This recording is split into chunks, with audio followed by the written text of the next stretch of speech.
Good morning. আজ জামাই ষষ্ঠী। সবার বাড়ির মতো আমার বাড়িতেও আজ ভীষণ ব্যস্ততা। বাড়ির পুজো সকাল সকাল মা প্রায় সেরেই ফেলেছে। আমার কাজ সামনের মন্দিরে একটু পুজো দিতে যাওয়া। স্নান করে হাতে সময় ছিল, ভাবলাম একটু আলতা পরে নিই। প্রায় তো পড়াই হয় না এখন আর। চলুন তাহলে পুজো দিয়ে আসি। আমার বাড়ির পাশে একটা মহাদেবের মন্দির আছে, তারা মায়ের মন্দির আছে, সেখানেই আমরা পুজো দেব। বিশেষ করে ষষ্ঠীর পুজো কোথায় হয় আমার ঠিক জানা নেই, তাই এখানেই পুজো দিয়ে নিলাম। চলুন এবার বাড়ি ফিরে যাই।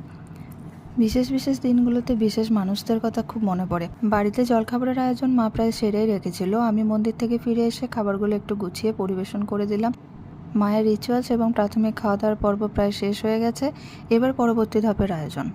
আগের দিন রাত থেকে কেটেই রাখা হয়েছিল, আজ শুধু ঝটপট করে রান্নাগুলো সেরে ফেলবো। বেশিরভাগ রান্নাগুলো সব মাই করেছে, আমি শুধু মাছ মাংসগুলো একটুখানি হাত লাগিয়েছি।